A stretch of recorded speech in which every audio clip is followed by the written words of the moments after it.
I finally finished the EP. Welcome back to Road to J. Cole Feature, the series that's all about my journey as a newly full-time rapper trying to eventually get J. Cole on a song. And oh my god, this past week has been freaking insane. There's a lot of interesting behind-the-scenes stuff that comes with being a full-time rapper that's really shown itself in this past week since I finished this EP. And you probably wouldn't think about any of this stuff if you've never tried this before, so let's just get into it. But yes, the context is I finally finished the EP that I've been working on since before I even started this Road to J. Cole Feature series, and it's so good. I keep listening to it, and I'm so hyped to share it with y'all. It's coming out June 26th. So the final steps to finishing this EP were making a few tweaks to the master of the song Make It Make Sense, which is track 5 on the EP, and also the song that I'm going to be like pushing the most because it's that good. It's a special one. And there was also a lot of work to do on track 2, which is called I Quit. I just got the feature for the song from my homie Austin Antoine. It's a really good verse. He gave me a full 28 bars, which, like, you know, if you listen to rap music, you know, features, they'll usually do 16 bars and dip, but Austin went in. But anyway, after getting that feature, I needed to rework the song a little bit. You know, I added back the hook in a slightly modified version after the feature, so I had to record myself a little bit. And then the final last step was working with my mastering engineer to get that song fully mastered. And we did that on Friday. Once that master was done, everything got kicked into high gear. First things first, submitting the EP to streaming services. Now, you can't just upload your EP to Spotify the day it drops like you can with YouTube. You got to go through a distributor. So I use DistroKid. They send my music to every streaming service out there. Next, a huge thing I've been working on for this EP is just trying to get like a proper release party / concert booked. I mentioned this in the last episode of Road to J. Cole Feature. One venue I was reaching out to just was not getting back to me. They still haven't gotten back to me, so I reached out to like 3 more people. And finally, I have an EP release party booked. It's going to be at the Dagsby in Washington, D.C. It's going to be like a house party sort of vibe. So really just, you know, good, fun energy all around. It's kind of half party, half concert, and I'm really looking forward to it. I decided to make this one pay what you want. So you can show up and pay whatever you want for a ticket and get in as long as, you know, the venue's not full yet. It's going to be here in Washington, D.C. on June 26th. So if you're nearby, please pull up. It's going to be a really great time. And you'll get to chat with me a bunch too, because like I said, it's kind of half concert, half party. My set is going to be like a pretty small amount of time compared to the entire event. So, you know, there's going to be a lot of just like hanging out and chatting and like discussing the music and all that sort of stuff. Now, there's a lot of logistics that comes with organizing a concert, so I've been working on that a lot too. First off, I wanted to get openers. So I booked Red Eye Right and JDHD, who are both DC area rappers who are absolutely killing it out here and deserve more recognition. JDHD is actually dropping his album the same day as my EP, so it's kind of like a joint release party, so I'm really excited for that. Another thing I had to do for this concert was make the flyers. A lot of times I'll go through a friend to do this, but I felt like doing my own graphic design this time. And you know, it's not anything too crazy, but I was kind of going for like a glitchy, surreal Y2K aesthetic. Another thing I did for this release party is coordinating with Contra, which is a collective here in the DC area, and they're going to be like promoting the show and helping print out flyers and handling ticketing and all that sort of stuff. So huge shout out to Contra for doing that. If you watching this, if you happen to also be somebody who makes music, like do it with people, you know, find the local collectives in your area or things like this, as long as they're not like predatory and like just trying to take money from you or whatever, but like find other people who see the vision and want to work with you and work with them, because it makes it so much more fun having Contra on my side. They're the best. And I also spent a bunch of time making the Partyful for this concert, which is going to be the official place to RSVP and pay for your tickets. You can do Venmo or Cash App, or you can just pay cash at the door. Normally I would go through like a proper ticketing website for this sort of thing, but this is a house party, you know, this is an EP release party.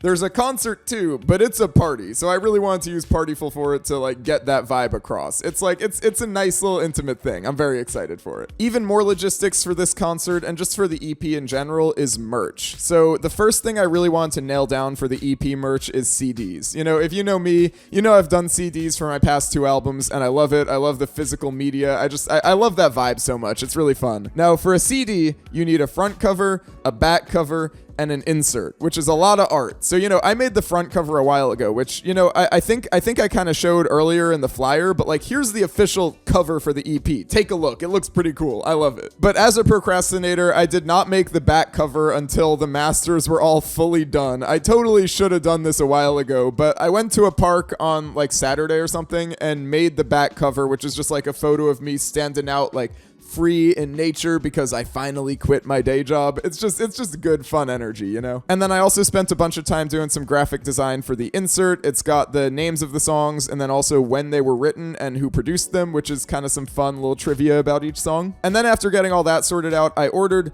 33 CDs. You might be wondering why 33, and the reason is for whatever reason on this website, the shipping cost goes up drastically when you go from 33 to 34, but there's like barely any difference at all leading up to 33. So I was like, I'll just buy 33, and then if I need to buy more, maybe I'll buy another 33, but like my cost per CD is going to be at the absolute lowest if I order in batches of 33. And the reason I'm ordering so many is because at this EP release party, I'm planning on doing a pay what you want sort of thing, like I mentioned, but if you pay $10 or more for your ticket, you get a free CD thrown into, at least while supplies last. I'm a little worried I'm going to run out of CDs because this venue has a capacity of 55, and if 33 of those people pay at least $10 for their ticket, then I'm just out. When I run out of I Quit My Day Job CDs, I might just give some You Deserve the World CDs out, but I did say while supplies last on the posters, so hopefully people aren't too mad if they just buy their ticket super late and they're one of the last people in the venue or something like that. But this is a reminder to you, if you're nearby, to go RSVP on the Party Full, and if you show up to the venue early enough and pay at least $10, you'll get a free CD. Sadly, I don't have the CDs yet, so I can't admire them in all their glory. What you see in the thumbnail is actually Photoshop,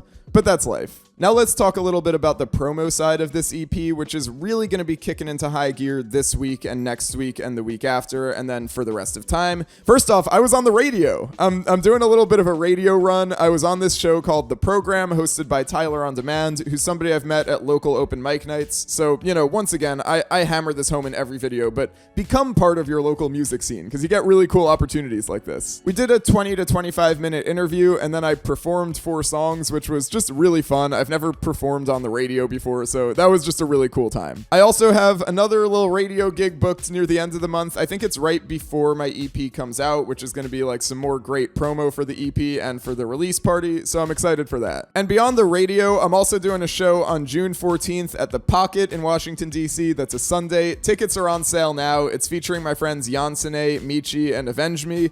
It's going to be a crazy show, and I'm going to be previewing a couple songs from the EP, so make sure to pull up to that. And that will also obviously serve as promo for this EP. Next, just this morning as I'm recording this, I submitted Make It Make Sense to Spotify's editorial playlists and all that sort of stuff. If you have a Spotify for Artists account and you submit your music well in advance, then they let you do sort of a playlist pitch where you can like describe what makes your song so good and why it should end up on one of their playlists. I'm really proud of what I wrote. I'll put it on screen right now. You're limited to 500 characters, and I did it in 499, so I just barely fit everything I wanted to say in there. I'm not gonna lie, I've never been placed on one of Spotify's editorial playlists. I've made it on a Tidal editorial playlist once, but this is totally separate. Spotify is mad picky with who they editorialize, and I think I have a very, very small chance of this, but still, submitting a pitch does get your music in front of your listeners at the very least. If you do it like a week in advance, then they like promise to show your music to all your fans. So even if I don't end up on an editorial playlist, still important to do the pitch. On the topic of playlisting, I also purchased some Submit Hub credits. Now, I say this while slightly cringing. If you don't know what Submit Hub is, it's a website where you can pay a small amount of money to get your music listened to by people who make playlists on Spotify,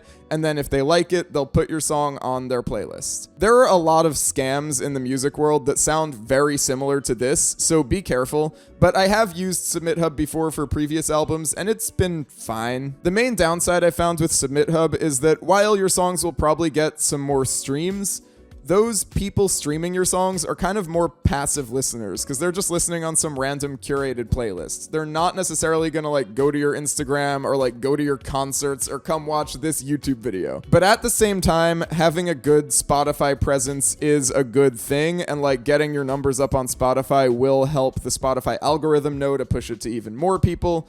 So I decided to bite the bullet, and I spent a little money on some Submit Hub credits specifically for the song Make It Make Sense. I'm gonna do like a serious playlist push for that one after the song comes out. And then finally, the last big thing I did in the past week that I really want to talk about is I went to Union Station in Washington, D.C. to film some content with my homies Risk and The Vibe. I really wanted to focus on EP content, so we shot the entire music video for the song Had to Leave. And right now, I'm about like a minute 30 into editing it. It's like a 2-minute, 40-second song, somewhere around there. And I've got like the first minute 30 looking pretty solid. And it came out great. I'm really excited for y'all to see this music video. As you can see, it's been like a super busy week. There's so much just random stuff that pops up when you're doing an EP that like you don't think about most of the time. But it's been crazy, y'all. And because of that, I'm a little embarrassed to take a look at the stats today. Things have like kind of gone up on YouTube and Instagram, but just barely, because I've basically been MIA since I've been doing so much work behind the scenes on this EP. Spotify has actually gone down since last week, which is unfortunate, but that's all temporary because whenever new music comes out, my numbers always go up. So just wait for the EP and those numbers are going to be good again. Now, finally, let's move on to this week's shout out. This week's shout out goes to Red Eye Wright. I mentioned him earlier in this video because he's going to be opening for me at my EP release party, and he's just a super talented rapper based here in the DC area. I would not have asked him to open for me if I didn't think he was dope. His bars are incredible. His wordplay is incredible. He's just such a good writer, and I feel like he hasn't been getting the credit he deserves. So go check out his latest song, Alicia Keynote, which is out now on all streaming platforms. He's just a super talented guy who I'm really rooting for, and if you want to see him live,